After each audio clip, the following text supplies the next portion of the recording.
Good evening and a very warm welcome to the black hole. جیسا کہ آپ میری پشت پہ بورڈ پہ بنا ہوا آرٹ ورک دیکھ سکتے ہیں. Today we are going to discuss modernism in art and that why modern art often excludes the masses. اور اس موضوع پر گفتگو کے لیے we have Ahmad Umar Ayaz with us. میرے دائیں جانب آپ تشریف فرما ہے. He will discuss the reasons behind this exclusivity and how modern art is different from and how this exclusivity differs from romanticism. میں احمد کا مختصر سا تعارف کرواتا جاؤں. Has a play right and short story writer, founder of قصہ خانی تھیٹرکس. آپ کے پلیز جو ہیں وہ ملک بھر میں پرفارم ہوئے ہیں and these plays have received critical acclaim. آپ سرو کر رہے ہیں as a lecturer in literature at Air University, اور میں ذاتی طور پہ ان کے کام کا مداح ہوں. اور آپ بھی جب ان کی گفتگو سنیں گے یا آپ یوٹیوب پہ ان کی پچھلی گفتگو یا جو یہاں پہ دا بلیک ہول کے پلیٹ فارم پہ انہوں نے تھیٹریکل پرفارمنسز ان کے قصہ خانی تھیٹرکس نے دی ہیں, جب آپ دیکھیں گے تو آپ بھی, مجھے پورا یقین ہے کہ محظوظ ہوں گے. آپ سب لوگوں کی آمد کا شکریہ. Please do us a favour and turn your cell phones to silent mode, خاص طور پہ آپ, so that there is know distraction. آپ بھی گفتگو میں ضرور شریک ہوئیے گا. when the house is open for discussion, just raise your hand first so that this microphone is given to you. پھر آپ کی آواز جو ہے وہ آن لائن آڈینس تک بھی واضح پہنچے گی اور ہم سب کو بھی سنائی دے گی. تو یہی تھی 2-3 گزارشات. Now please welcome Ahmad Umar Ayaz. Thank you. شکریہ نیر بھائی, آپ سب کی آمد کا بہت بہت شکریہ. اور میں ہمیشہ ایک بات کرتا ہوں کہ جب شکریہ ہم ادا کرتے ہیں تو وہ مین بھی کرتے ہیں, سمجھتے بھی ہیں وہ شکریہ, کیونکہ ہمارا جو معاشرہ ہے وہ آپ سب کے سامنے, اور اس معاشرے میں رہتے ہوئے آپ لوگوں نے آج گھنٹہ نکالا آرٹ کے بارے میں, ادب کے بارے میں سننے کو. تو یہ اس جو آپ نے تکلف کیا اور آپ کا جو احساس ہے آرٹ کو لے کر, اس کی بڑی قدر ہے ہمیں, اور آپ کا شکریہ ادا کرتے ہیں کہ آپ آج یہاں پہ آئے. ساتھ ہی ساتھ جو آن لائن لوگ سن رہے ہیں ان کا بھی شکریہ, ہماری جتنی بھی آن لائن آڈینس ہے کہ وہ بھی, انہوں نے بھی وقت نکالا اس معاشرے میں رہتے ہوئے. میں بار بار ریپیٹ کر رہا ہوں آرٹ کے بارے میں سننے کے لیے, تو ان سب کا بھی شکریہ. آج کی گفتگو تھوڑی سی ایکیڈیمک نیچر کی ہونے جا رہی ہے, مختلف ہوگی. جو ہماری پچھلی سیریز چلتی ہوئی آ رہی تھی بلیک ہول میں تھیٹر کو لے کر, وہ اس میں ذرا پرفارمنس کا ایلیمنٹ زیادہ ہوتا ہے. آج کوشش کریں گے کہ گفتگو کو زیادہ تر پرائمریلی ایکیڈیمک ہی رکھیں, کیونکہ جو ٹاپک ہے وہ بھی ایکیڈیمک نیچر کا ہے. میں جس موضوع پہ بات کروں گا وہ اہمیت کا حامل ہے, اور بہت زیادہ اہمیت کا حامل ہے. اس کی وجہ یہ ہے کہ پچھلی صدی میں ایک ایسی تحریک آئی کہ اس تحریک کے آثار یا اس کا جو لیگیسی ہے, دیٹس دی رائٹ ورڈ, وہ لیگیسی آج بھی زندہ ہے. پرٹیکولرلی چونکہ میرا تھیٹر سے واسطہ ہے, تو تھیٹر میں جب ہم آج کا کنٹمپریری تھیٹر کراتے ہیں, یہ ہماری بحث ہوتی ہے دوستوں کے درمیان کہ کیا کنٹمپریری تھیٹر یا کنٹمپریری آرٹ ان جنرل جو بھی ہے, کیا وہ اگر پاسٹ میں جتنی بھی تحریکیں گزری ہیں تو اس میں کس کا پروڈکٹ ہے کنٹمپریری آرٹ, جو آج کا آرٹ ہے. تو ہمیں زیادہ تر اسی نتیجے پہ پہنچتے ہیں کہ contemporary art is the product of modernism. Modernism کیا ہے, وہ آرٹ میں کیسے دکھتا ہے, اور اس کی چند آئرنیز کیا ہے. میں پہلے اس ٹاپک کا نام اس کو آئی وانٹیڈ کہ اس کا نام دا ڈائلیما آف ماڈرنزم رکھے, کہ ماڈرنزم کا ڈائلیما کیا ہے, اس کی آئرنی کیا ہے, اس کی لیگیسی کیا ہے. آج اس پہ بات کریں گے, لیکن سب سے پہلے ہم ماڈرنزم کو ذرا جان لیں کہ ماڈرنزم ایگزیکٹلی ہے کیا, کہاں سے اسٹارٹ ہوا, کیسے اسٹارٹ ہوا. جب ہم لفظ ماڈرن کا استعمال کرتے ہیں تو ماڈرن سے زیادہ تر, چونکہ میں پڑھاتا بھی ہوں, تو جب بالکل فریش بیچ آیا ہوتا ہے اور اس کے سامنے ہم ذکر کرتے ہیں کہ ماڈرن ناول ہے یا ماڈرن پلے ہے, تو اس سے ان کو لگتا ہے کہ شاید میں کنٹمپریری پلے کی بات کر رہا ہوں یا کنٹمپریری آرٹ کی بات کر رہا ہوں. لیکن ماڈرنزم تاریخ کا ایک چنک ہے پچھلی صدی میں. ہم آرٹ کے اندر اور لٹریچر کے اندر اسی پیریڈ کے اندر جو کام ہوا ہے اسی کو ماڈرن کہتے ہیں. کنٹمپریری یا ریسنٹ کو ہم ماڈرن نہیں کہتے. اور وہ ٹائم پیریڈ رفلی ہے 1900 سے 1950 کے بیچ.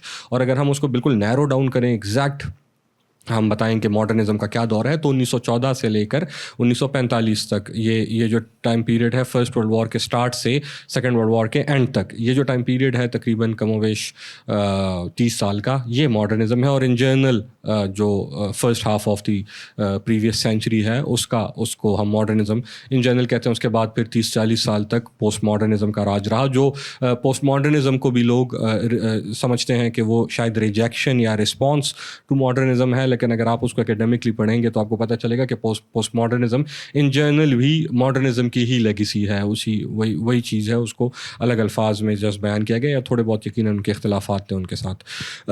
ماڈرنزم رومانٹسزم کے بعد میرے نزدیک شاید سب سے اسٹرانگیسٹ ان اٹس انفلوئنس, سب سے پاورفل تحریک رہی ہے.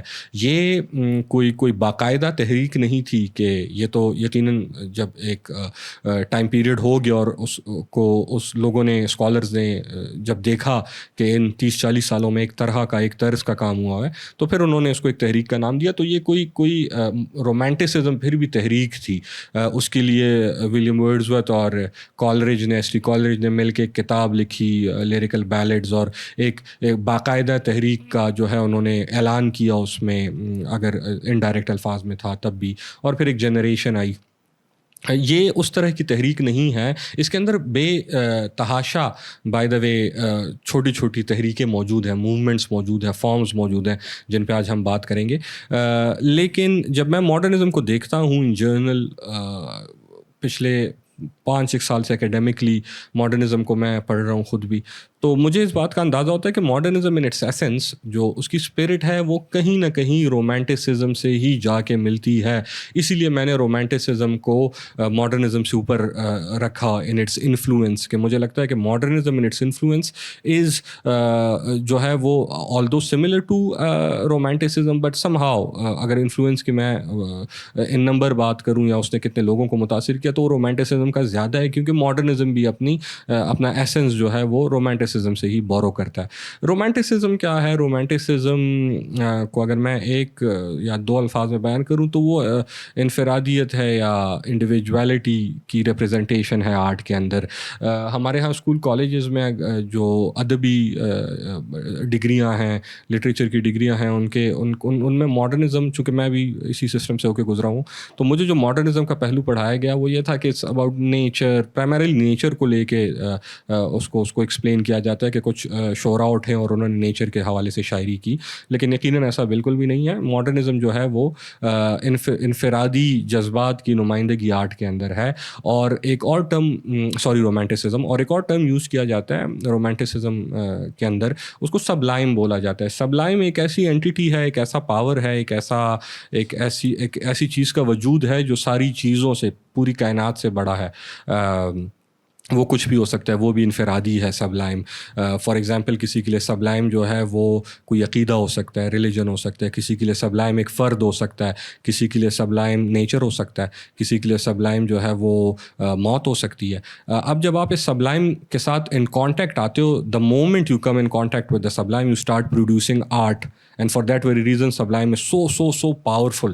وہ اتنا پاورفل ہے کہ جب آپ اپنے محبوب سے ملتے ہو تو آپ غزل لکھ لیتے ہو, یا آپ نیچر میں جاتے ہو تو نظم لکھ دیتے ہو, یا آپ جب اپنے ماضی کو یاد کرتے ہو جو بھی سبلائم ہے آپ کا, تو آپ اس میں کہانی لکھ دیتے ہو, ناول لکھ دیتے ہو. وہ اتنا بڑا ہے سبلائم. تو اس سبلائم سے ان کانٹیکٹ میں لوگ آئے اور انہوں نے اپنے انفرادی جذبات کو آرٹ کے اندر پیش کیا. یہ رومانٹسزم ہے. رومانٹسزم کے بعد ایک المیہ تو نہیں, یقیناً میں شاید زیادہ اگر انفرادی یا ذاتی طور پر سوچوں تو شاید المیہ ہو میرے لیے, لیکن دنیا کے لیے نہیں ہے. اور وہ انڈسٹریل ریولوشن کا تھا کہ رومانٹسزم کے بعد جو آنے والے 20-30 سال ہے اس میں انڈسٹریل ریولوشن آیا ویسٹ کے اندر, یورپ کے اندر. اور اس سے ہوا یہ کہ سوسائٹی کا رہن سہن بھی اور سوسائٹی کے سوچنے کا انداز بھی مکمل طور پر بدل گیا. جہاں مٹیریل نے بہت ساری چیزوں کی, جذبات کی کو ریپلیس کیا, یا مٹیریل گین کے لیے آرٹ کی پروڈکشن ہونے لگی, وہ سب کا سب تو ہے ہی, لیکن ساتھ ہی ساتھ آرٹ کی جو انفرادیت تھی, جو سبجیکٹیوٹی تھی, جو رومانٹسزم نے جس کی بنیاد رکھی, وکٹورین جو ایرا ہے یا جو لیٹر ہاف اور rather the whole of 19th century ہے, پورے کا پورا 19th سینچری شروع کے 20 سال کو چھوڑ کر, وہ سب کا سب اس کو ہم وکٹورین ایرا کہتے ہیں, ماڈرنزم کے سٹارٹ تک. اس کے لٹریچر میں وہ سبجیکٹیوٹی ریپلیس ہو گئی ایک لارجر آبجیکٹیوٹی سے, کیونکہ industrial revolution was there. Now these people they had power, they were ruling the whole world. یہ کولونیلزم کا پیک ہے وکٹورین ایرا جو ہے. پوری دنیا آلموسٹ پوری دنیا مطلب آلموسٹ پوری دنیا ویسٹرن یورپین پاورز کے انڈر ہے اور وہ اس پہ ان کی حکومت ہے. اتنے پاور کے ساتھ, اتنے مٹیریل کے ساتھ, اس ویلتھ کے ساتھ وہ سبجیکٹیوٹی جو آرٹ کے اندر تھی وہ ریپلیس ہو گئی ایک آبجیکٹیوٹی سے. اور اب آرٹ جو تھا وہ ایک aesthetic representation of subjective emotions نہیں تھا, بلکہ ایک ٹول تھا اپنے عقائد کا پرچار کرنے کے لیے. کیا صحیح ہے, کیا غلط ہے. کانٹ اس دور میں, مینوئل کانٹ اسی دور کا, وہ تو خیر انگریز نہیں ہے لیکن اسی دور کا ایک فلاسفر ہے. اس کی ڈیونٹالوجی والی ایک فلاسفی ہے, تھیری ہے رادر, کہ کیا صحیح ہے, کیا غلط ہے. اور ایک معاشرے کو چلانے کے لیے, اس کو رن کرنے کے لیے ہمارے پاس پہلے سے پرسکرائبڈ ایتھکس ہونے چاہیے, رولز ہونے چاہیے.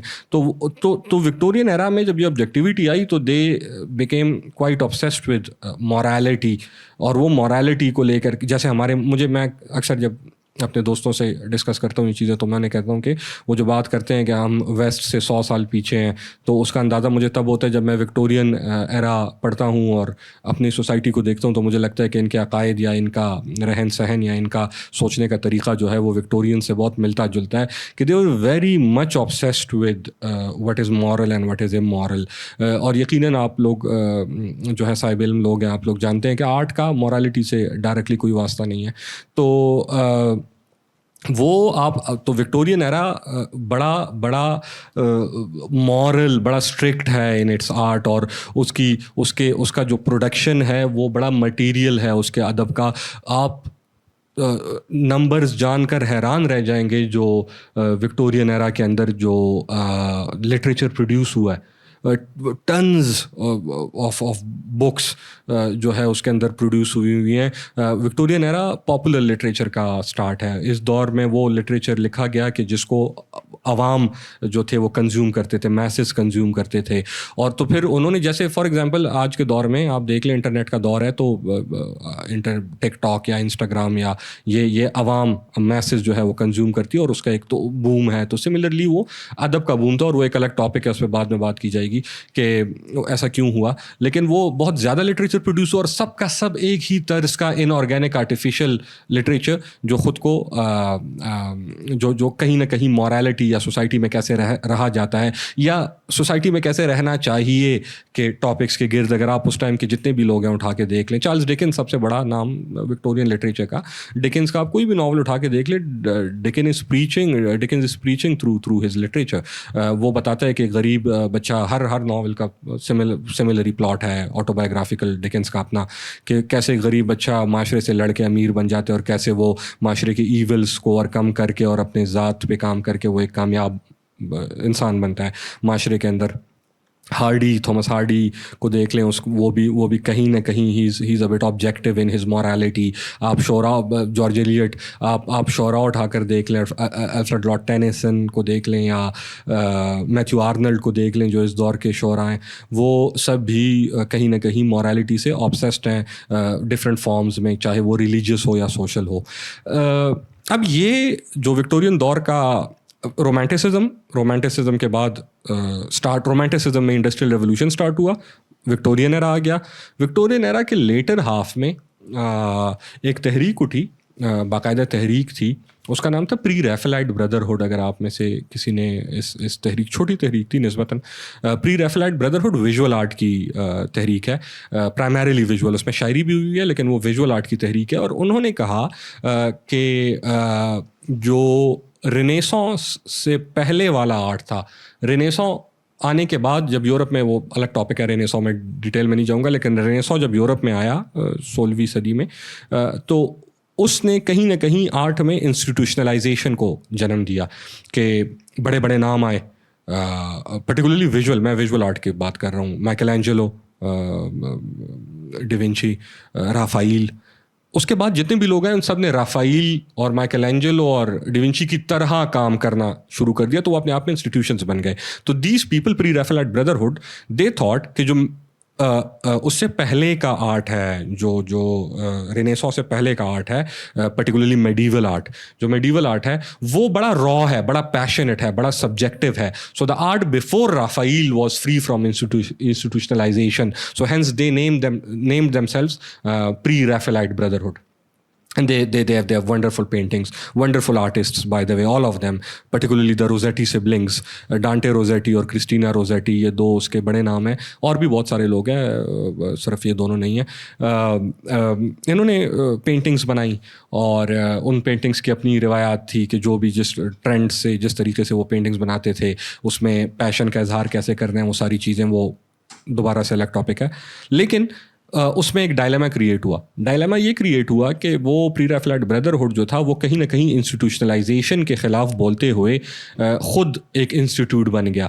وہ اپنے پینٹنگس کو سائن کرتے تھے PRB کے نام سے, سب کے سب وہ PRB لکھتے تھے, اور پھر ان کے ایک سیٹ پیٹرن تھا کام کرنے کا. They realized within a few years کہ this is more of a dilemma, paradox and irony, کہ وہ جس چیز کے خلاف بات کر رہے ہیں وہ آلموسٹ وہی بنتے جا رہے ہیں. تو وہ تحریک ختم ہو گئی, وہ دے اسٹارٹیڈ ورکنگ انڈیویجولی. یہ مڈ 19th سینچری ہے, almost at the end of the 19th century. ان میں سے کچھ لوگ, یہ جو PRB کی تحریک تھی, ان میں سے کچھ لوگ, اور ساتھ ہی ساتھ کچھ اور دنیا ادب کے بڑے نام, جس میں سب سے بڑا نام آسکر وائلڈ کا ہے. ساتھ ہی ساتھ اگر اکیڈمکس ان کے ساتھ جو جڑے, اس میں جان رسکن, والٹر پیٹر, یہ آکسفورڈ کے پڑھے ہوئے پروفیسرز ہیں جو آرٹ کو بڑا غور سے دیکھتے ہیں اور اس کو سمجھتے ہیں, اس پہ کرٹیسائز کرتے ہیں. اور PRB کے کچھ فارمر ممبرز یہ ایک اور تحریک شروع کرتے ہیں, اور اس تحریک کا نام یہ رکھتے ہیں aestheticism. Aestheticism is a direct rejection of the Victorian morality. انہوں نے کہا کہ enough is enough, we are done with this objective morality which is preached through the Victorian art, and we would start producing art which is art for the sake of art. یہ جو نعرہ ہے, یہ جو لفظ ہم, یہ نعرہ سلوگن لٹریچر کے اسٹوڈنٹس نے ہمیشہ سنا ہوگا, art for the sake of art.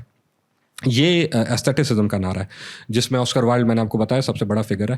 انہوں نے کہا کہ ہم آرٹ بنائیں گے صرف for the purpose of art. وہ خوبصورت ہونا چاہیے, رومانٹک آئیڈیل ہے. اگین ان کا آئیڈیل بھی رومانٹک ہے, رومانٹکس کا آئیڈیل ہے خوبصورت آرٹ, دیٹس اٹ. رومانٹکس اپنے آرٹ کے تھرو کوئی سوشل چینج نہیں چاہتے تھے, وہ ذاتی چینج پہ ان کا کام تھا. انڈیویجول ہے, سبجیکٹیو ہے, آبجیکٹیو نہیں ہے. وکٹورینز اپنے آرٹ کے تھرو چاہتے تھے ایک سوشل چینج. جو ایسٹیٹس تھے, انہوں نے بھی رومانٹک آئیڈیل اپنایا.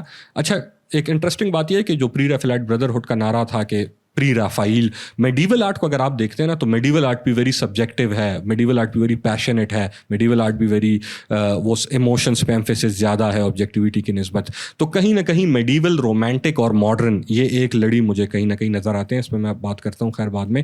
تو انہوں نے وہی میڈیول رومانٹک آئیڈیلز اٹھائے ایسٹیٹس نے, اور انہوں نے اس کے اوپر کام کیا. اور آسکر وائلڈ کا کام آپ کے سامنے ہے, اس نے جو کام کیا, ان کو خاصی مشکلات بھی درپیش آئیں, پرٹیکولرلی وائلڈ کو, اور وائلڈ کو جیل جانا پڑا اپنے جو بھی اس کے عقائد تھے یا جو اس کا کام تھا اس کی وجہ سے. اس کے بعد اس نے لکھنا بند کیا, ینگ موت ہے اس کی, وہ سارا کچھ تو ہو گیا.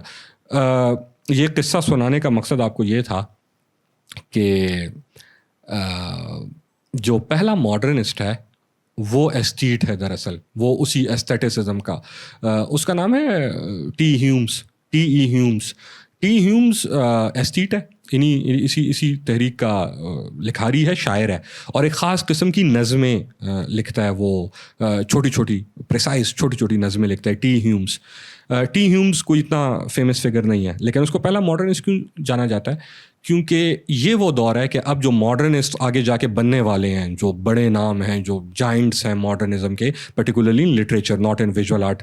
میں ٹائٹل کو دیکھتے حاضرین سے گفتگو کر رہا تھا کہ اس کو آرٹ کی بجائے لٹریچر کرنا چاہیے تھا, کیونکہ آرٹ میں ہم ویژول آرٹ کو بھی ڈیٹیل میں ڈسکس کرتے ہیں.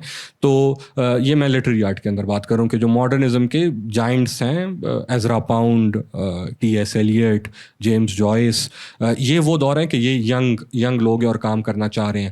ان میں ایزرا pound is very obsessed with making something new, producing an art which is not traditional, جو ٹریڈیشنل نہ ہو. Ezra Pound is very very obsessed. آپ ایزرا پاؤنڈ کو دیکھیں, آپ کو پتہ چلے گا کہ وہ کتنا obsessed ہے. اس کی وہ کمپائلیشن ہے ایسے اس کی, میک اٹ نیو کے نام سے, جس میں اس نے اسی کے اوپر بات کی ہوئی ہے. He wanted to write something which has not been written in the history of English literature at that time period, and he came across the poems of T. Humes, and when he read the poems of T. Humes, he was like, this is what I wanted to write, and this is what I thought ke the spirit of this age or whatever I wanted to produce which would be new, this is that particular thing. اور اس نے اپنی اس کی اس time منگیتر تھی ہیلڈا ڈولیٹل H D کے ساتھ اور James Joyce کے ساتھ ڈی ایچ لارنس کے ساتھ، ان کے ساتھ مل کر کہا کہ ہم بھی اب ڈیلیبریٹلی جان بوجھ کر اسی طرح کی نظمیں لکھیں گے جس طرح کی نظمیں لکھتا تھا ٹی ہیومز. اور انہوں نے اس طرح کی نظمیں لکھیں اور ایک چھوٹی سی تحریک شروع ہوئی اس ٹائم پیریڈ میں. یہ ٹائم پیریڈ ہے 1914 کا، اس لیے میں نے آپ کو بتایا کہ 1914 جو ہے وہ اسٹارٹ سمجھا جاتا ہے. اور انہوں نے اس طرح کی بے تحاشا نظمیں لکھیں اور ان تمام نظموں کو یا اس تحریک کو آج ہم امیجزم کے نام سے یاد کرتے ہیں. ایک اور تحریک ہے ماڈرنزم کی، پہلی تحریک جو ہے وہ ہے امیجزم. امیجزم ایچ ڈی ہیلڈا ڈولیٹل اور ایزرا پاؤنڈ کی تحریک ہے. ان کیفیز میں بیٹھ کے نظمیں لکھتے تھے اور نظموں میں کیا ہے کہ ایسی نظمیں لکھنی ہیں کہ جو پینٹنگز لائک ہوں، جو ویژول ہوں، جن کو پڑھ کر آپ دیکھ بھی سکیں. کوئی ایسا انہوں نے اپنے رولز لکھے ہوئے ہیں، کوئی ایسا لفظ استعمال نہیں کریں گے ہم اپنے نظم میں کہ جو سبجیکٹ میٹر کی ریپرزنٹیشن میں ڈائریکٹ حصہ نہ ڈالے. ساتھ ہی ساتھ ہم رائم کو، جو وکٹورین رائم اسکیم ہے، اس کو رد کریں گے. ساتھ ہی ساتھ ہم ڈائریکٹ ریپرزنٹیشن کریں گے سبجیکٹ میٹر کی، سمبلزم سے کام نہیں لیں گے. سمبلزم بھی وکٹورین تحریک ہے جس میں اگر آپ نے موت کے بارے میں لکھنا ہے اور آپ ایک سمبلسٹ ہو تو آپ موت کی بجائے کچھ اپنا آپ کا ذاتی سمبل ہوگا. فار ایگزامپل بلیک کرو، ایک کالا کوا موت کا سمبل ہے، تو اگر آپ کے کام میں کالا کوا ہے اس کا مطلب آپ موت کی بات کر رہے ہو. آسکر وائلڈ سمبلسٹ ہے. آسکر وائلڈ جب بھی قربانی یا سیکریفائس کی بات کرتا ہے تو ایک گلاب کا پھول آتا ہے اس کے کام میں، تو اگر گلاب کا پھول از دیر اس کا مطلب آسکر وائلڈ قربانی یا محبت کی بات کر رہا ہے. WB8 اتنا بڑا سمبلسٹ ہے، وہ اگر چینج کی بات کر رہا ہے تو وہ اپنا اس کا ژائر کا سمبل ہے، وہ سمبل کو یوز کرے گا. تو ڈائریکٹ ریپرزنٹیشن سبجیکٹ میٹر کی نہیں کرتے. انہوں نے کہا ہم وکٹورین تمام ٹریڈیشنس کو رد کرتے ہوئے direct representation of subject matter کریں گے. کوئی ایسا لفظ استعمال نہیں کریں گے جو اس ایکسپریشن میں اپنا حصہ نہ ڈالے، اور ہم رائم اسکیم کو بھی رد کر دیں گے. پھر in station of the metro Ezra Pound کی ایک نظم ہے، 2 لائنوں کی نظم ہے، وہ اس تحریک کی نمائندہ ریپرزنٹیٹیو نظم بنی. مجھے غالباً شاید یاد بھی ہے، the apparition of these faces in the crowd, petals on a wet black bough. That's the whole in اس ہجوم کے مشترکہ چہرے کا جو جن ہے وہ ایسے دکھتا ہے جیسے کسی گیلی کالی ٹہنی پہ پتے اگے ہوئے ہوں. that's the poem by Ezra Pound جو امیجزم کی ریپرزینٹیٹیو پوئم ہے. اب اگر آپ امیجزم کو ایز اے موومنٹ دیکھتے ہیں تو امیجزم ایز اے موومنٹ جو ہے اس نے وہ تمام ٹریڈیشنس کو رد کر دیا جو اس سے پہلے ویسٹرن آرٹ کے اندر یا پرٹیکولر انگلش آرٹ کے اندر موجود تھے. وکٹورین کی بات میں کر رہا ہوں. اور ان کو رد کرنے کے بعد وہ ایک تحریک شروع ہوئی اور imagism is considered as a proto or rather the first modernist movement as well.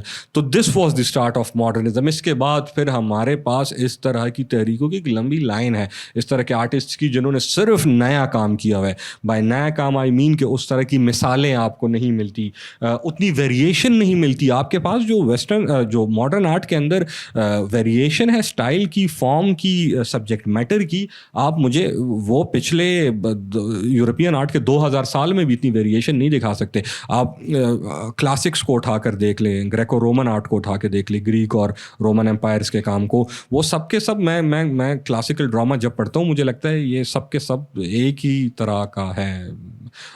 جتنے بھی رائٹرز ہیں انہوں نے، ٹھیک ہے ان کے اپنے وہ انفرادیت دکھتی ہے اس میں، لیکن وہ ایک طرح کا ہے. آپ ایلزبیتھن ڈراما اٹھا کے دیکھ لیں، رینیسانس ڈراما، شیکسپیئر کا ڈراما، وہ اپنے سبجیکٹ میٹر اور فارم میں ایک طرح کا ہے. اس کا فارم بھی اس طرح ہے، اس کا سبجیکٹ میٹر بھی اس طرح ہے. آن دی ادر ہینڈ آپ ماڈرنزم کا ڈراما اٹھا کے دیکھیں، آپ ماڈرنزم کا ناول اٹھا کے دیکھیں، آپ شاعری اٹھا کے دیکھیں، اس میں آپ کو اتنی ویریشن نظر آئے گی. وہ ویریشن سبجیکٹ میٹر کی بھی ہوگی، وہ ویریشن تھیمیٹک بھی ہوگی، وہ ویریشن فارم اور اسٹائل کی بھی ہوگی. وہ ہر طریقے سے مختلف ہو گئے ایک دوسرے سے. تو یہ ماڈرنزم کا سٹارٹ تھا جس نے یہ ایکیڈیمک سٹارٹ تھا. راجر میں نے آپ کو بڑا ایک ایکیڈیمک سا اس کا تعارف کرایا کہ ایک تحریک شروع ہوئی اور یہ تحریک پھر آج تک میرے نزدیک تو آج تک چل رہی ہے. اس کے آثار آج تک ہیں, لیکن آفیشیلی یا فارملی اس کو ہم نے 1950 کے بعد کہہ دیا کہ یا 45 کے بعد کہہ دیا کہ اس کا اختتام ہو گیا اور اب پوسٹ ماڈرنزم ہے, کیونکہ اس کے ڈائلیماز اتنے زیادہ تھے جس پہ ابھی میں بات کروں گا. دوسری طرف اگر میں اس کے سوشل اسپیکٹس کی بات کروں یا رادر مور فلسافیکل ریزنس کہ ماڈرنزم کیوں وجود میں آیا, تو آپ اس دور کو دیکھیں. یہ بڑا انٹرسٹنگ دور ہے. یہ میں ابھی بات کر رہا تھا حاضرین میں سے, آپ میں سے ایک جو یہاں پہ حاضرین بیٹھے ہیں ان سے کہ اس 14 سے 45 کے بیچ 2 ورلڈ وارز ہیں. یہ کہنے میں آسان ہے, جھیلنے میں بہت مشکل ہے. مجھے اندازہ بھی نہیں ہے کہ فرینچ اور جرمن اور رشینز اور اٹالین اور انگلش لوگ جنہوں نے 2 ورلڈ وارز ایکسپیرینس کی ڈائریکٹلی, اس میں سے ان کی تمام پاپولیشن اس وار کا ڈائریکٹ حصہ تھے. ایسے بھی نہیں تھے کہ کہیں ہو رہی ہے. صرف امریکنز ہمیشہ سے جنگ سے باہر رہے ہیں, باقی یورپینس تو ہمیشہ بیٹل فیلڈ پہ رہے ہیں. تو یہ جو 2 جنگیں ہوئی ہیں, یہ ادھر میں خود تعلق پشاور سے ہے اور 2008 اور 15 یا 14 کے بیچ پشاور رہا ہوں, جو ایک پراکسی وار سٹی تھا اس ٹائم پیریڈ میں. میں آج لک بیک کرتا ہوں اس ٹائم پیریڈ پہ, میں سوچتا ہوں کہ اس نے میری انٹلیکچوئل ایولیوشن میں پتہ نہیں کتنا حصہ ڈالا. آج میں ایک دوست سے بات کر رہا تھا کہ ہم بڑا پراؤڈلی گنتے, مجھے لگتا تھا پوری دنیا میں صرف دھماکے ہی ہوتے ہیں, that's something very normal, اور میں گنتا تھا بڑے فخر کے ساتھ کہ I have survived these many suicide blasts, اور اتنے میں سن چکا ہوں.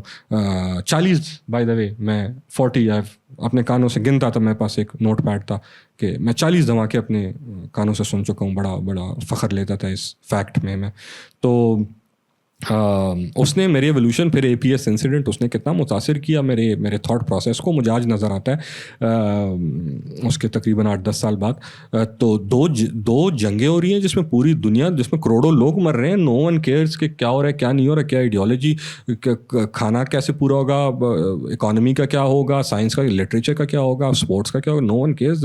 پوری دنیا ایک دوسرے کو مارنے پہ تلی ہوئی ہے. آرٹسٹ بچ کے لکھ رہے ہیں. ادھر جب میرے کچھ دوست یہاں پہ بیٹھے ہوئے ہیں, ان سے اس دن بات ہو رہی تھی کہ جب ریسنٹ سوات انسیڈنٹ ہوا ابھی پچھلے ہفتے, تو بینگ این آرٹسٹ میں 3 دن تک بڑے خوف میں رہا. پراپر خوف تھا کہ ہم تو کچھ بھی, آج میں ادھر بھی آج بول رہا ہوں اور یوٹیوب پہ بھی بول رہے ہیں اور تھیٹر بھی کرا رہے ہیں, کب کون کیسے کچھ ہو جائے. تو میں ان دنوں میں آئی ڈیسائیڈڈ کہ میں نے بولنا بند, دیٹس اٹ فار می, ختم. دین آئی تھاٹ کہ بیکٹ جب ویٹنگ فار گاڈو لکھ رہا تھا تو وہ چھپا ہوا تھا جرمن آرمی سے فرانس کے اندر, اور اسے کنفرم پتہ تھا کہ اگر وہ مجھے دیکھیں گے تو مار دیں گے. تو کہ ان لوگوں نے بھی یہ ادوار دیکھے ہوئے ہیں. تو وہ بڑا, یہ دو جو جنگیں ہوئی ہیں, انہوں نے اس دور کے سوچ کو, ان لوگوں کے تھاٹ پروسیس کو بہت زیادہ متاثر کیا ہوا ہے. ساتھ ہی ساتھ یہ پہلی جنریشن ہے جو 1914 والی جنریشن ہے, کہ جو the first generation which is post industrialist. اس سے پہلے جتنی جنریشن ان کی جو والدین کی جنریشن تھی, وہ کہیں نہ کہیں یا تو انڈسٹریل ریولوشن کے بیچ انہوں نے جنم لیا تھا, یا انہوں نے وہ مائگریشنز دیکھی ہوئی تھی, یا وہ پری انڈسٹریل انگلینڈ یورپ دیکھا ہوا تھا انہوں نے. یہ وہ پہلی جنریشن ہے کہ جو انڈسٹریلائزیشن کے بعد جو ہے وہ زندہ ہو رہی ہے ادھر, اور شہروں میں رہنے والی جنریشن کے جو اپنے رورل بیک گراؤنڈ سے بالکل واقف نہیں ہیں اور اس ایلینیشن کا شکار ہے, جس ایلینیشن کا ہم سارے بھی شاید شہروں میں رہتے ہوئے کہیں نہ کہیں کسی نہ کسی طریقے سے شکار ہوتے ہیں. تو یہ 2 جو پہلو تھے کہ فرسٹ جنریشن کے جو پوسٹ انڈسٹریلسٹ ہیں, اور industrial revolution rather would be the right word, جو پوسٹ انڈسٹریل ریولوشن کی جنریشن ہے پہلی, اور پھر ساتھ ہی ساتھ 2 جنگیں جو یہ دیکھ رہے ہیں. اس کی وجہ سے ان کے تھاٹ پروسیس میں ایک خاص قسم کی مایوسی ہے, ایک خاص قسم کی ایلینیشن ہے, ایک خاص قسم کی ایک سومبر سا, ڈارک سا اورا ہے ماڈرنزم کے گرد, جو آپ کو تقریباً ہر ایک کام میں, شاعری میں, افسانے میں, ڈرامے میں, ناول میں ملے گا, مسٹ ملے گا آپ کو. تو وہ یہ وہ سماجی یا فلسافیکل ریزنس تھیں یا رادر سماجی وہ زیادہ بہتر ہوگا کہنا کہ جس کی وجہ سے ماڈرنزم کی تحریک اس طریقے سے وجود میں آئے جس طریقے سے آج آپ اس کو دیکھتے ہیں. تو academic is the romantic ideal of making something new which is subjective as well not objective and then these social reasons as well. This created modernism as a movement. اس کے نام کیا ہیں, اس میں بڑے نام کیا ہیں, اس کے بڑے پیسز کیا ہیں, اس پہ تھوڑے سے بات کرتا ہوں اور پھر میں آتا ہوں ان ڈائلیماز کی طرف جن ڈائلیماز کی میں نے شروع میں بات کی, جس میں آج اس لیکچر میں پرائمریلی بات کرنا چاہ رہا تھا. ڈائلیما آف ماڈرنزم, نیر بھائی mentioned in his introduction that there is this dilemma of modernism which excludes the masses. وہ میسز کو ایکسکلوڈ کرتا ہے. تو اس پہ تھوڑی دیر میں بات کرنا چاہوں گا, لیکن جسٹ تھوڑا سا لوگوں کو جان لے کے اس دور میں کون لوگ ہیں کون نہیں ہیں. سب سے بڑے نام جو ماڈرنزم کے گرو ہیں, یا میں تین ناموں کو گنوں گا جو جن کے گرد پورا ماڈرن کینن قائم ہے. وہ ٹی ایس ایلیٹ ہے. ٹی ایس ایلیٹ سے آپ واقف ہوں گے. ایزرا پاؤنڈ, جیمز جوائس اور ورجینیا وولف بھی. ہم ان چاروں کو, Virginia Woolf, James Joyce, Ezra Pound, T S Eliot, ان چاروں کو ہم modern canon, the 4 pillars of modernism کے طور پہ گنتے ہیں. ان کے گرد اور بھی بہت سارے لوگ ہیں. ڈی ایچ لارنس ہے, Morgan Forster, Edward Morgan, E M Forster ہے, ڈبلیو ایچ آرڈن ہے, بڑے نام ہیں. ڈبلیو بی ییٹس اسی دور کا شاعر ہے. تو یہ سارے اور پھر جو ان کے بعد والے ایک اور سرکل ہے جس میں سیمیول بیکٹ وغیرہ یا جتنے بھی تھیٹریکل رائٹرز ہیں وہ بھی کہیں نہ کہیں ان سے انسپائرڈ ہے. Beckett on the rather was a student of James Joyce, تو وہ بھی انہی کے قبیلے میں سے ہے. یہ اور ان سب لوگوں نے ڈرامے لکھے ہوئے ہیں, ان سب لوگوں نے ناولز لکھے ہوئے ہیں. پروز میں سب سے بڑا کام اگر ماڈرنزم کے the Bible of modernism in prose is Ulysses by James Joyce. James Joyce کا ناول ہے یولیسس, اس کا وہ پروز میں شاید ماڈرنزم کی پہچان ہے. اور پوئٹری میں it's the waste land by T S Eliot. T S Eliot کی دا ویسٹ لینڈ جو ہے وہ پروز میں, پوئٹری میں دا پوئٹک بائبل آف ماڈرنزم ہے. ساتھ ہی ساتھ پھر بہت سارا کام ہے, بہت ساری اور چھوٹی تحریکیں ہیں. امیجزم تو پہلے تھی. امیجزم کے بعد ایکسپریشنزم, ادھر یہ اسکریم کی تصویر بنی, وہ بنا ہوا ہے, چاک آرٹ بنا ہوا ہے. ایکسپریشنزم, منیملزم جو ایک پوسٹ ماڈرن تحریک ہے, سریلزم. میں حاضرین سے بات کر رہا تھا اس سے پہلے, لیکچر سے پہلے, کہ جتنی بھی تحریکیں ہیں ماڈرنزم کے اندر وہ ساری کی ساری انٹرسٹنگلی اسٹارٹ ویژول سے ہوئی ہیں. وہ پہلے پینٹنگ میں آئی اور پینٹنگ کے بعد وہ لٹری آرٹ میں آئی ہے. میجیکل ریئلزم بہت بڑی تحریک ہے ماڈرنزم کی, وہ پرائمریلی پینٹنگ کی ہے. سریلزم پرائمریلی پینٹنگ کی تحریک ہے. منیملزم پرائمریلی ویژول آرٹ کی ہے. سمبلزم جو اس سے پہلے دور کے پرائمریلی ویژول آرٹ کیا ہے. تو یہ جتنی بھی انفیکٹ امیجزم جس ہم نے کہا پروٹو ماڈرنسٹ موومنٹ ہے وہ بھی ویژول آرٹ سے ہی انسپائرڈ ہے, اس کا نام ہی امیجزم ہے. تو یہ this is something by the way being a student of art. میں پچھلے تقریباً 3 سال سے بڑا سوچ رہا ہوں اس بارے میں کہ اس پہ ایک ایکیڈیمک اسٹڈی کنڈکٹ کی جائے کہ ویژول آرٹ کا انفلوئنس لٹری آرٹ کے اوپر اتنا اسٹرانگ کیوں رہا ہے. کیوں ان جرنل ہم نے یہ ٹرینڈ نہیں دیکھا کہ لٹری آرٹ نے ویژول آرٹ کو متاثر کیا. ہمیشہ ایٹ لیسٹ پچھلے صدی میں اگر میں دیکھوں تو ہمیشہ ویژول آرٹ ہی پہلے آتا ہے اور پھر اس کی جو ہے وہ ہم لٹری آرٹ کے اندر آتا ہے. تو دیٹ از, کیا اس کا تعلق انسانی ارتقاء ایولیوشن کے ساتھ ہے یا نہیں ہے؟ کہ جب میں یہ بات ہمیشہ کرتا ہوں کہ مجھے لگتا ہے کہ انسان نے شاید بولنے سے پہلے بنانا سیکھا یا دیکھنا سیکھا, اس وجہ سے وہ اس کے ساتھ اس کا کہیں نہ کہیں تعلق بنتا ہے. تو یہ ویژول موومنٹس اور پھر لٹریچر کے اندر بھی یہ ساری کی ساری فالو کی گئی ہیں. اب subjectivity, we talked about subjectivity کہ دیٹ از دا پرائمری جو اس کا کنسرن ہے ماڈرن, کہ modern art is not objective at all, it is just subjective. Hence you would find that particular variation or rather variety in it in the style and subject matter because it is so subjective, it is so. اس کو بولتے ہیں کہ modernism کی جتنی realities ہیں, آپ modern novel دیکھیں, ماڈرن ڈرامہ دیکھیں, ماڈرن پینٹنگ دیکھیں, ماڈرن شاعری دیکھیں, آپ کو اس کے اندر جو بھی ریالٹی نظر آئے گی وہ کہیں بھی ایکسٹرنل ریالٹی ہوگی نہیں, وہ تمام کی تمام انٹرنلائزڈ ریالٹیز ہوں گی. ویسٹ لینڈ پتہ نہیں کیا ہے, مطلب اگر آپ نظم اٹھا کے دیکھتے ہیں تو کہ اس کا ایکسٹرنل ٹھیک ہے, اس پہ آپ اس کی ایکسٹرنل کامنٹری ہو سکتی ہے, اس کی یقیناً اس میں تھیمیٹک ٹینڈنسیز بھی ایکسٹرنل ہیں, لیکن particularly if you look at the poem, the essence of the poem is very internalised, as if some people are living inside the head of T.S. Eliot. Similarly آپ یہ bucket لوگوں کا theatre of the absurd جو بعد میں existentialism existentialism اتنی بڑی movement ہے اس دور کی. ایگزسٹینشلزم کو دیکھیں, ان سارے موومنٹس کو دیکھیں تو آپ کو نظر آئے گا, یا منیملزم تک کو دیکھیں آپ, یا آپ ورجینیا وولف کا کوئی سا بھی ناول اٹھا کے دیکھ لیں, مسز ڈیلوے سے لے کے اورلینڈو سے لے کر ٹو دا لائٹ ہاؤس تک, وہ سب کے سب بڑے انٹرنلائزڈ ریالٹیز کے اوپر ہیں.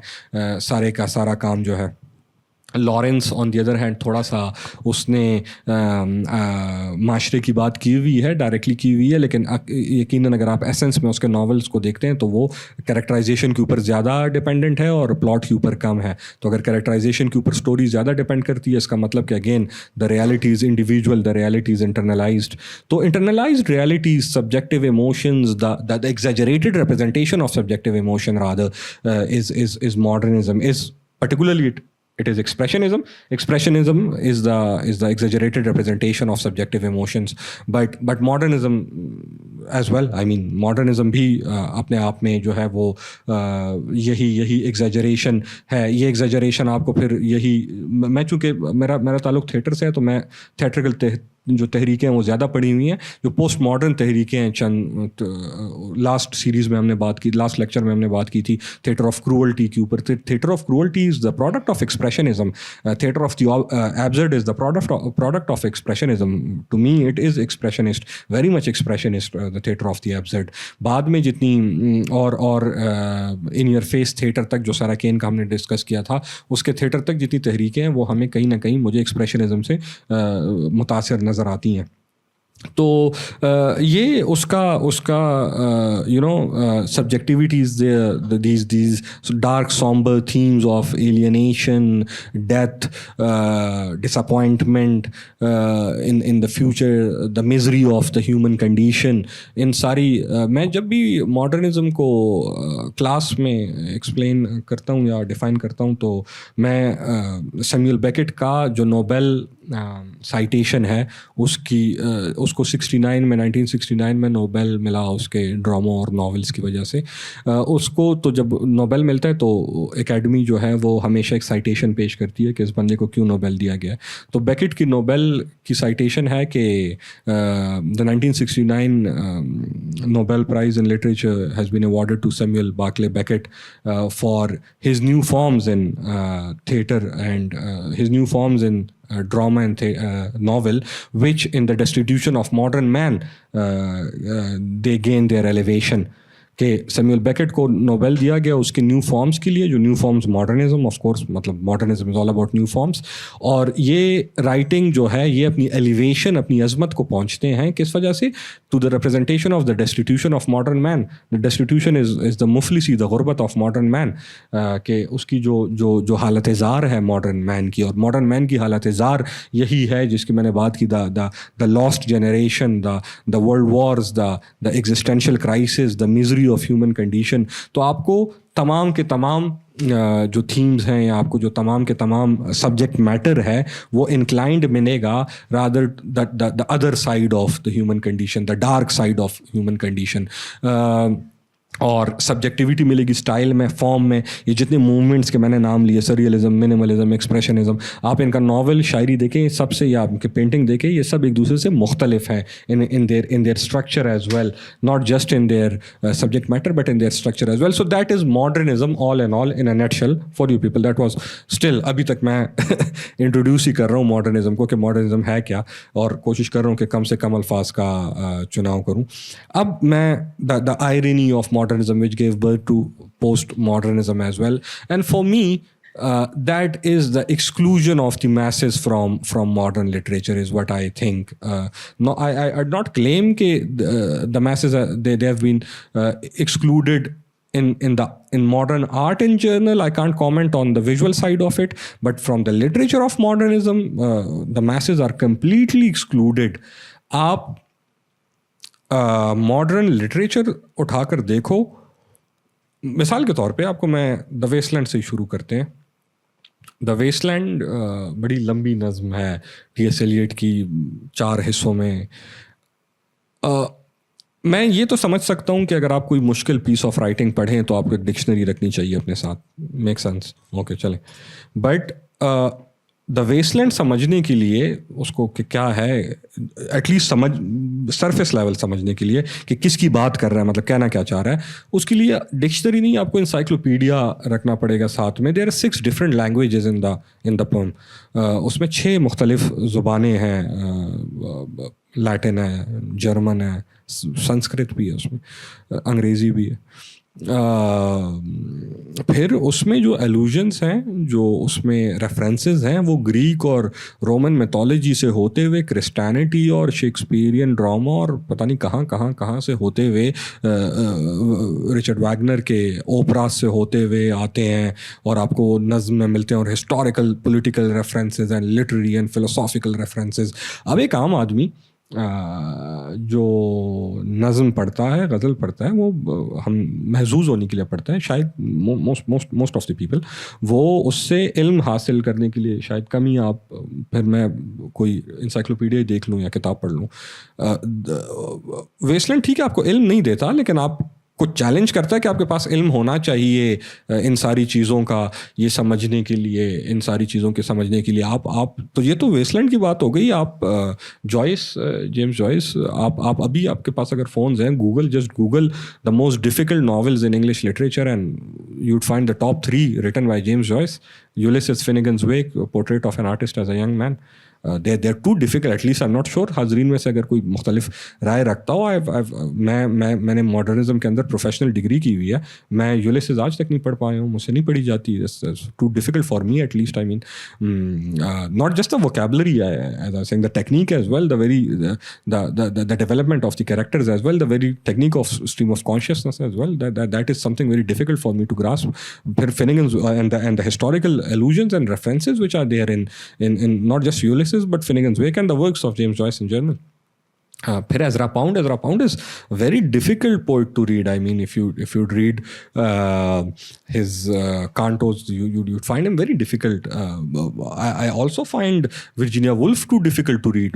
I'm not sure about this is rather my personal opinion, but Virginia Woolf is very difficult to, by reading I mean the very fluency of it, not just grasping it or the comprehension of the lines, but just reading it fluently, you'd find that the language is quite what should I say, it is fluent in a way, but it is for the intellectuals, not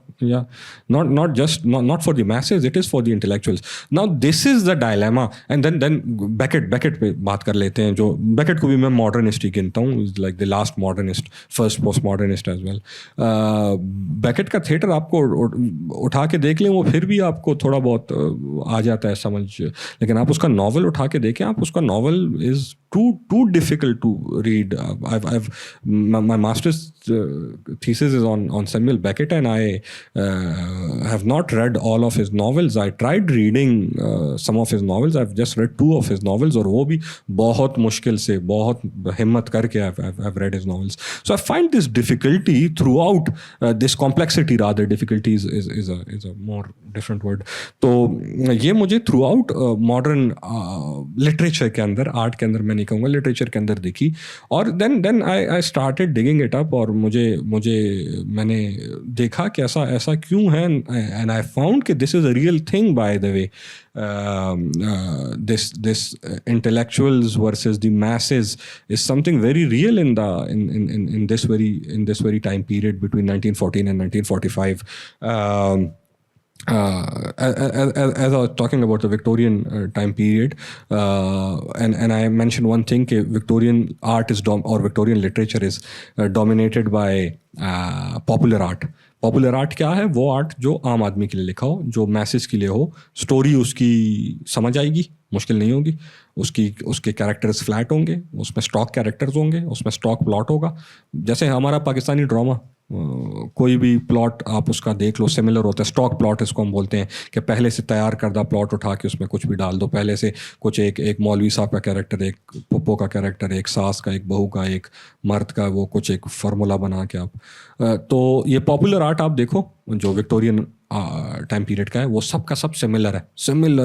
اس میں آپ particularly اس میں وہ mystery تھرلرز بہت زیادہ mystery تھرلرز ہیں. شرلک homes Victorian art کا character ہے, جو تھا پاپولر لیکن بعد میں اس کو ایک الگ درجہ بھی ملا. ہو ڈن اٹ کر کے ان کے وہ ہوتے تھے, وہ طرز تھا جس طرز کی کہانیاں لکھتے تھے, وہ سب کی سب سیم کہانی ہے. آپ میں نے آپ کو ابھی بتایا چارلز ڈیکنس کی, آپ کوئی بھی کہانی اٹھا کے کوئی بھی ناول اٹھا کے دیکھو سب کی سب سیم ہے.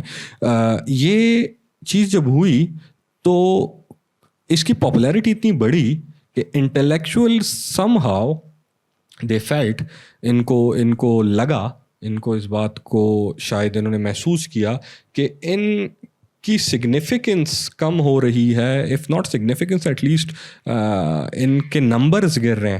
ایک ٹائم پیریڈ تھا ٹی ایس ایلیٹ اپنا ایک جرنل, ایک رسالہ نکالتا تھا, اس پہ ایسا ٹائم پیریڈ آیا کہ اس کی 0 سبسکرائبرس, کوئی سبسکرائبرز ہی نہیں تھے, کوئی لیتا ہی نہیں تھا وہ.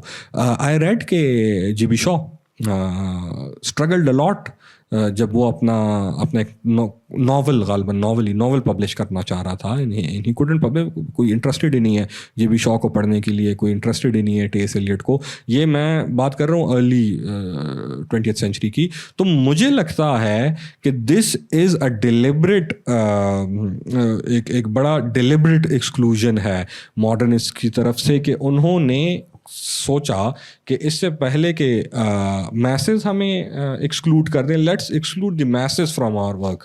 تو انہوں نے ایسا لٹریچر تخلیق کیا ہے, ایسا لٹریچر بنایا ہوا ہے کہ جو بہت ایکسکلوسیو ہے, وہ صرف انٹلیکچوئلز ہی اس کو بیٹھ کے سمجھ سکتے ہیں. اور میں آف کورس تمام کی بات تو نہیں کر رہا, ایسا تو نہیں ہے کہ ہر ایک کام ایسا ہی ہے, لیکن 90% آف اٹ, مطلب جوائس کے, اب جوائس کا جو, اور یہ مجھے ڈیلیبریٹ اس لیے لگتا ہے کہ جوائس کی جو ارلی کہانیاں ہیں ڈبلینئرس, وہ اس نے جوانی میں لکھی ہوئی ہیں 1914 سے پہلے. 1914 میں تو پبلش ہوئی ہیں غالباً, وہ تو لکھی گئی بہت پہلے کی ہیں. وہ بہت مختلف ہیں, وہ بہت آسان ہیں, وہ آپ ایزیلی پڑھ سکتے ہو, آپ کو ایزیلی مزہ بھی آئے گا, سمجھ بھی آئیں گی. ایک دم سے پورٹریٹ آف این آرٹسٹ آتا ہے, اس کا پہلا ناول, اس کے کچھ 10 سال بعد, اور 10 سال بعد پبلیکیشن میں نہیں, کیونکہ ڈبلینئرز جو ہے وہ پبلش 14 کا ہے, لیکن وہ اس سے بہت پہلے کا لکھا گیا, اس کو پبلشر نہیں مل رہا تھا. اور portrait of an artist completely different, Ulysses completely different ہے اس سے. سملرلی میں نے ویسٹ لینڈ کی بات کی, یا جتنے بھی پروف راک وغیرہ جو ہے, جو ایلیٹ کی اور نظمیں, پاؤنڈ کے کانٹوز کی بات کی, ورجینیا وولف کی میں نے, اورلینڈو ڈیلوے لائٹ ہاؤس کی بات کی, بیکٹ کے پلیز لارنس کا نام لیا. یہ سب کے سب ایزی ٹو ریڈ نہیں ہے, is what I am trying to say. Easy to read ہیں تو ایزی ٹو کمپریہینڈ نہیں ہے. اور دس از ایز مجھے ایسا آلریڈی, یا شاید ذاتی رائے میری تھی کسی ٹائم میں, کہ this is deliberate. And then I came across some studies as well, and ایک بڑے فیمس پروفیسر ہیں, کرٹک ہیں ماڈرنزم کے, جان کیری.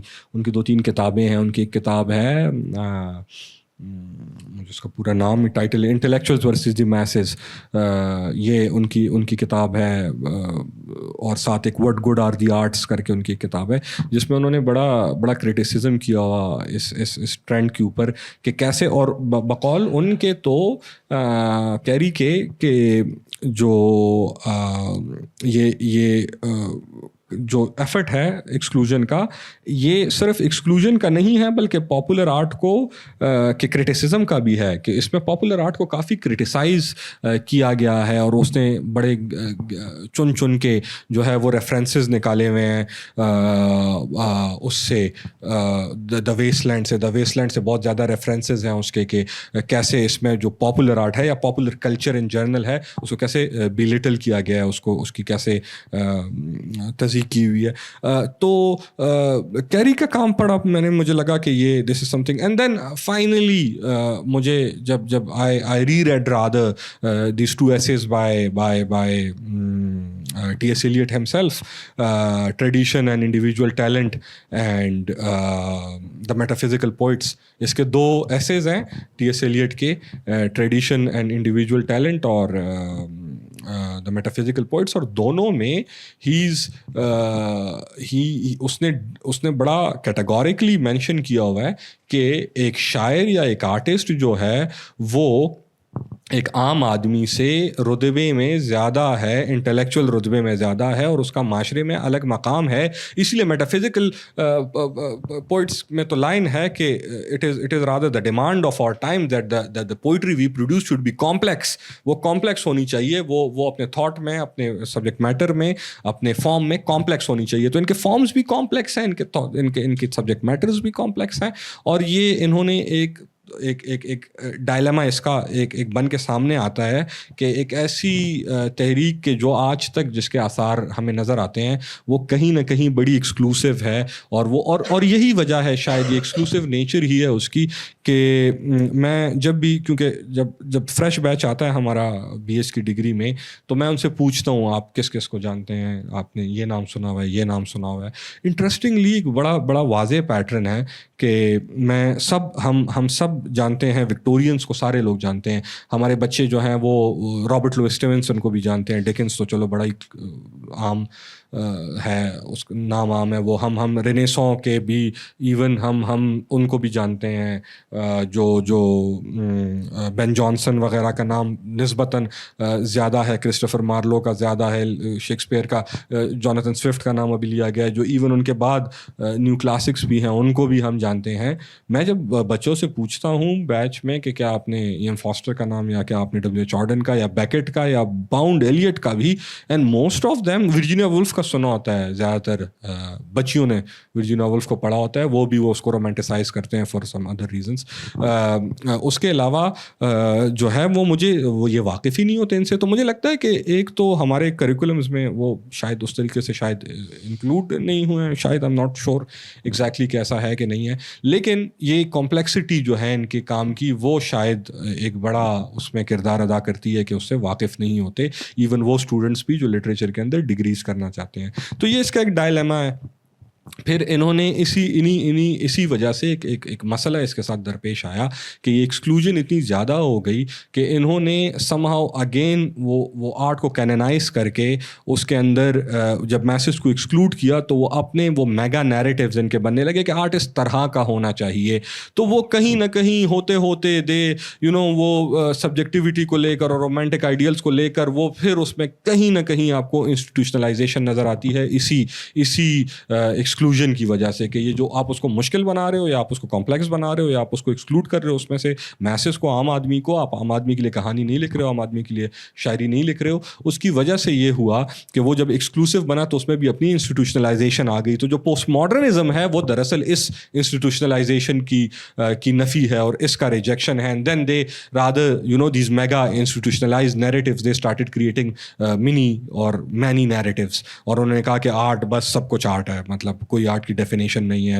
تو وہ آرٹ کی ڈیفینیشن نہ ہونا, مطلب ٹرینڈ سے مخالفت رکھنا, یہ ماڈرن ہی ہے, یہ ماڈرنزم کی لیگیسی ہے. لیکن پوسٹ ماڈرنزم نے کہا کہ اب ہم انسٹیٹیوشنس کو بھی نہیں اس میں گنیں گے, اور پھر وہ ایک الگ پوسٹ ماڈرنزم کی یقیناً اس پہ ایک الگ لیکچر ہو سکتا ہے. But that is modernism all in general, کہ کہاں سے شروع ہوا, کیا اس کے رومانٹک آئیڈیلز ہیں, کیا اس کے نام ہیں, کون سے اس کی پیسز ہیں, اور پھر اس میں جو یہ اس کا نیچر ہے کہ وہ ایکسکلوسیو ہے, یہ اس کو ایک خاص پہچان دیتا ہے. اور اگر میری ذاتی رائے آپ پوچھیں گے تو ذاتی رائے میں اگر ایکسکلوسیو ہے جیسا بھی ہے جو بھی ہے, لیکن بہت بڑے فلسافیکل درجے پر جو ہے وہ یہ سارے کا سارا کام بہت ایکیڈیمک ان نیچر ہے, بہت فلسافیکل ان نیچر ہے, ہیومن کنڈیشن کے زیادہ قریب ہے. اور یقیناً چونکہ ایٹ لیسٹ ہم لوگ تو پڑھنے والے ہیں, مطلب میں خود کو میسز میں نہیں گنوں گا ایٹ لیسٹ لٹریچر کے کانٹیکسٹ میں, فار دی ریزن کیونکہ میں نے تو اس میں پروفیشنل ڈگری کی ہوئی ہے. تو ایٹ لیسٹ میرے تمام کے تمام فیوریٹ رائٹرز اور آئرونکلی اور فیوریٹ جتنے بھی شعراء ہیں وہ ماڈرن ہی ہیں, چاہے وہ مجھے پرسنلی ڈبلیو ییٹس بڑا پسند ہے, تو وہ ییٹس ماڈرن ہے, اس پہ بات کی نہیں. تو یہ سارے بیکٹ کا میں یقیناً اس کا تو روحانی شاگرد ہوں میں. تو یہ سارے کے سارے جو ہیں یہ جیسے بھی ہیں مجھے ایٹ لیسٹ پسند ہیں وہ اس کو اگر اور تمام انٹلیکچوئلس کو اچھے لگیں گے.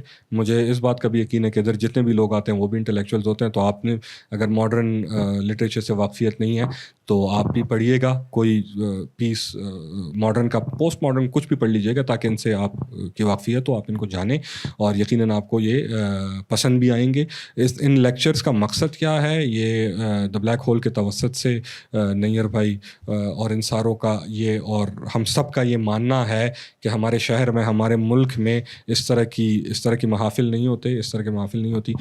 ہم اس طرح کے کوئی ایونٹس میں نہیں جاتے جہاں ان چیزوں پہ بات کی جائے. میں نے شروع میں کہا تھا it is going to be very academic in nature. Purpose بھی یہی تھا کہ ایک ایسے دور کو آرٹ کی تاریخ میں کہ جو بڑی اہمیت کا حامل ہے اس پہ بات کی جائے, اس کو انٹروڈیوس کیا جائے. میں نے جسٹ انٹروڈیوس ہی کیا ہے کیونکہ ٹائم کی کمی ہے میرے پاس, تو اس کو آپ سب تک پہنچایا جائے. Online platforms YouTube اور فیس بک کے تھرو بھی آپ سب تک پہنچایا جائے. اور جو لوگ سن رہے تھے آئی ہوپ وہ اگر اس سے پہلے ماڈرنزم کو نہیں جانتے تھے تو اب ان میں تھوڑی سی کیوروسٹی آ گئی ہوگی اس دور کے بارے میں اور جاننے کی اور اس کو پڑھنے کی, اور مجھے پورا یقین ہے کہ سارے لوگوں کو وہ پسند آئے گا. آپ سب کے وقت کا بہت بہت شکریہ. تھینک یو سو مچ.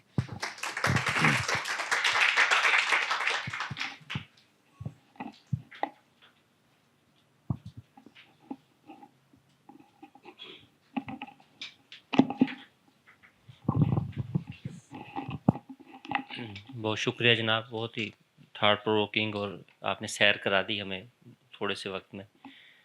اچھا, ایک تو ساری باتوں سے بہت ہی عمدہ رہی, مجھے کوئی سوال نہیں ہے, جسٹ ایک اوپینین ہے کہ شاید ایسی بھی الارمنگ نہیں تھی کہ ان کی لیڈرشپ میں بہت زیادہ کمی تھی, تھوڑی ضرور تھی, یعنی وہ طبقہ پیدا ہونا شروع ہو گیا تھا.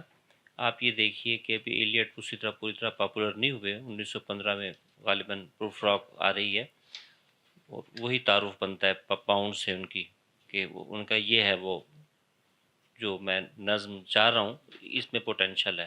تو گرومنگ بھی شروع کی انہوں نے سارا کچھ. اور اسی طریقے سے جب نظم دا ویسٹ لینڈ کے لکھنے کا آتا ہے, مکمل ہو جاتی ہے, تو اس میں باقاعدہ کچھ جرنلز کی اور پبلشرز کی دوڑ لگی ہوئی تھی, اور حتیٰ کہ انہوں نے بغیر دا ویسٹ لینڈ پڑھے معاہدہ کر لیا اور اچھی رائلٹی پہ کیا. اور لیو رائٹ اینڈ بردرز شاید یہی نام ہے, تو جنہوں نے چھاپا تھا کتابی شکل میں پہلے, وہ باقاعدہ آرٹ کے پیسز جو ہے اس سے خریدتے, کیونکہ وہ نئی مارکیٹ جو ایک ریڈرشپ ماڈرنسٹ ادب کو پڑھنے والی اور آرٹ کے ان فن پاروں کو خریدنے والی پیدا ہو چکی تھی, اس پہ مناپلی چاہ رہے تھے وہ, اسی لیے انہوں نے دا ویسٹ لینڈ کا معاہدہ کیا.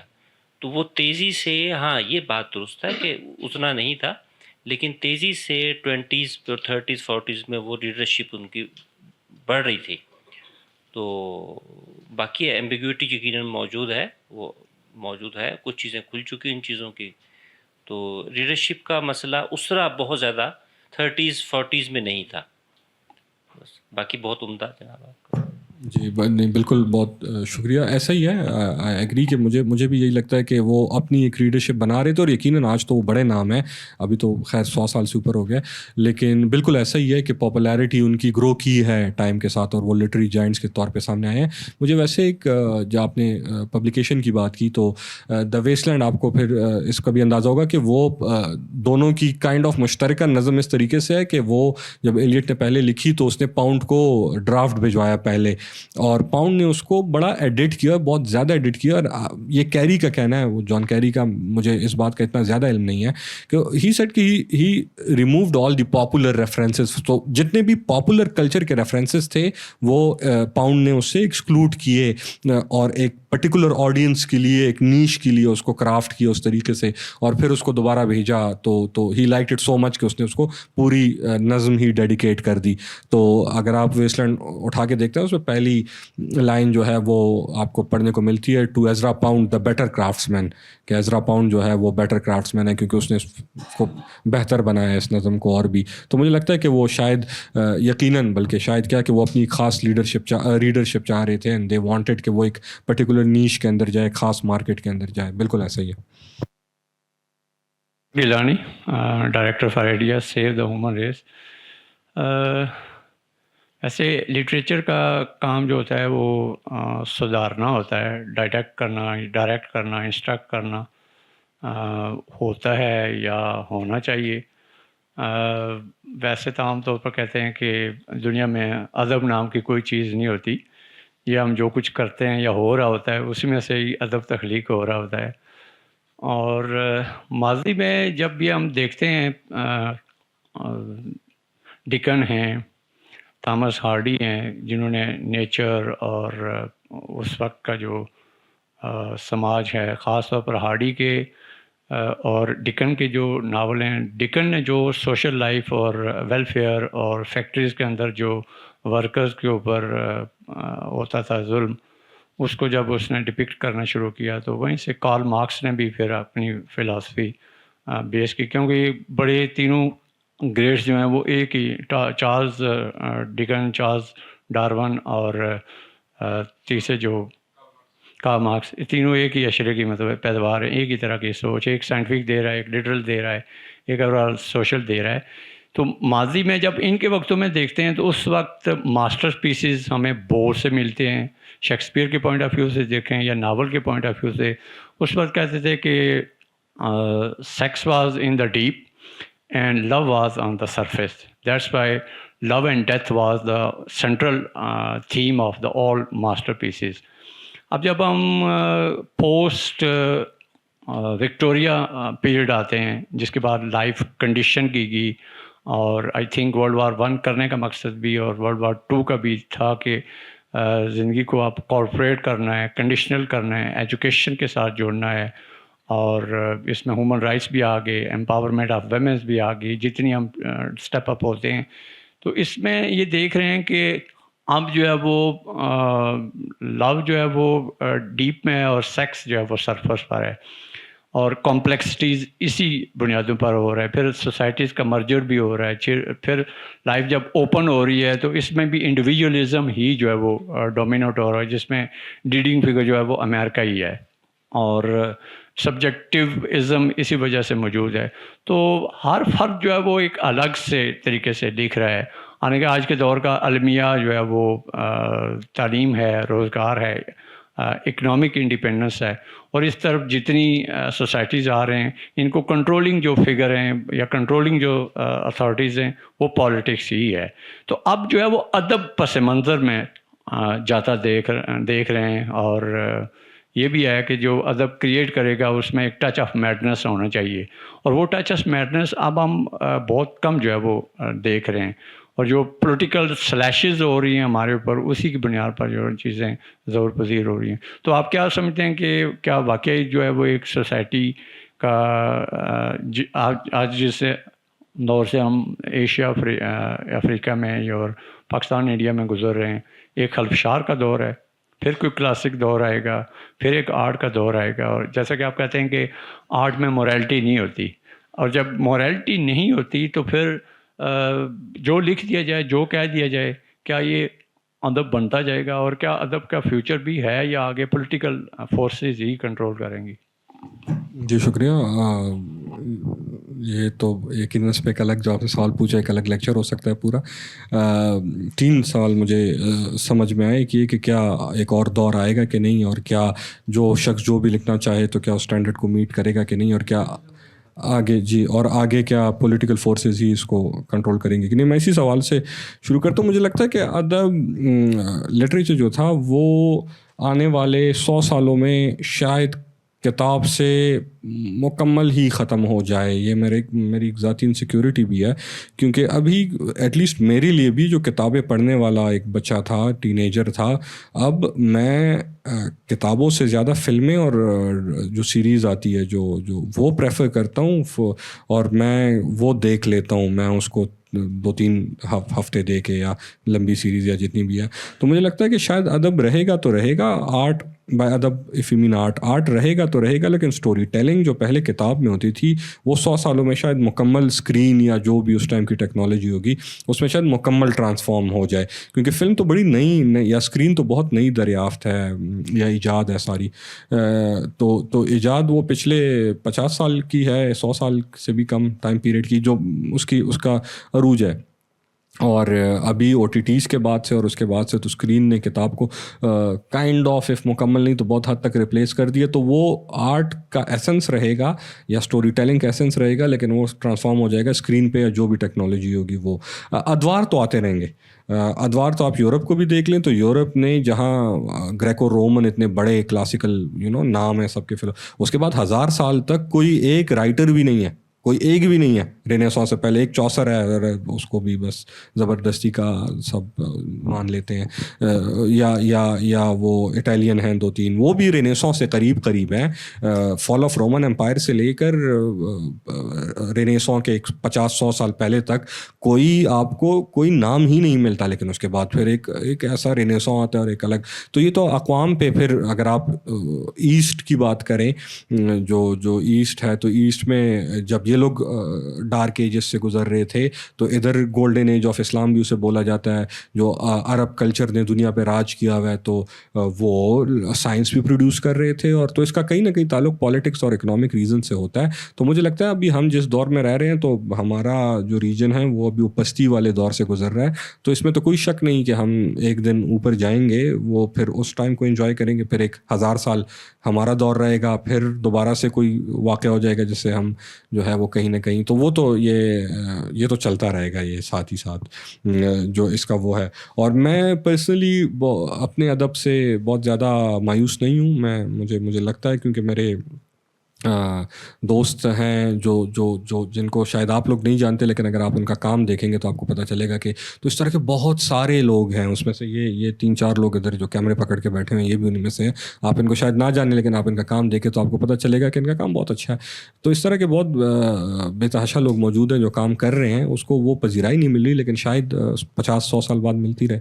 تو میں خوش ہوں جو کام ہو رہا ہے اس سے.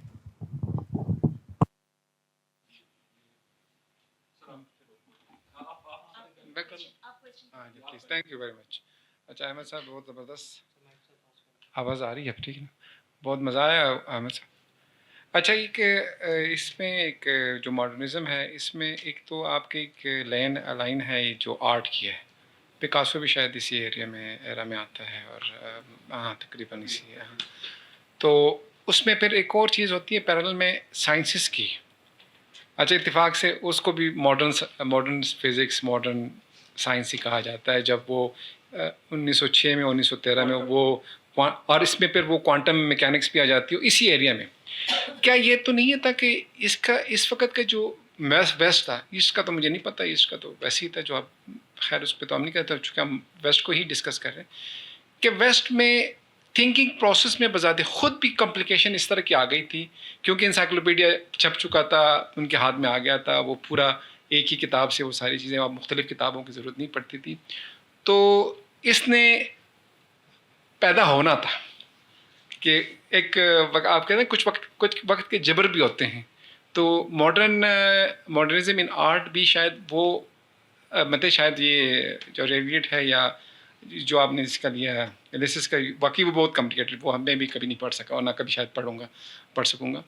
تو یہ کوئی اس وقت کا جبر تو نہیں ہوتا کہ وہ اس نے کہنا کہ میں نے یہ کرنا ہے. جس طرح آپ اس دور میں جس طرح یہ کہہ رہے تھے, آپ کچھ بھی کریں ویژول, جس طرح آپ نے کہا کہ ویژول کا امپیکٹ زیادہ ہوتا ہے. تو اب ویژول میں آپ کچھ بھی کریں تو آپ نے نیٹ فلکس پہ جانا ہے, آپ نے یوٹیوب پہ جانا ہے, ہسٹری بھی پڑھنی ہے تو آپ نے ادھر سے پڑھنی ہے.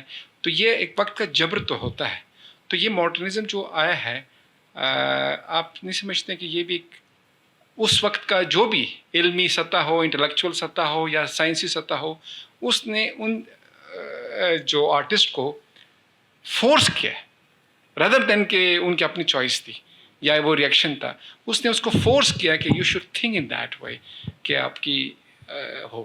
تو میں اس دور پہ میں کہتا ہوں کہ اس نے کر دیا. اور ماسز کو ظاہر ہے اب فزکس میں اگر آپ لے لیں, کوانٹم میکینکس لیں, تو یہ عام بندے کی سمجھ سے باہر ہے. تھیوری آف ریلیٹیوٹی تو وہ عام بندے کی میسج سے باہر ہے. باقی آپ فزکس لے لیں وہ میسج میں سمجھ آ جاتی ہے. یہ دور ہی ایسا ہے. تو یہ وقت کا میں سمجھتا ہوں کہ شاید وقت کا جبر ہے. ہاں ڈیلیبریٹ نہیں تھا. جی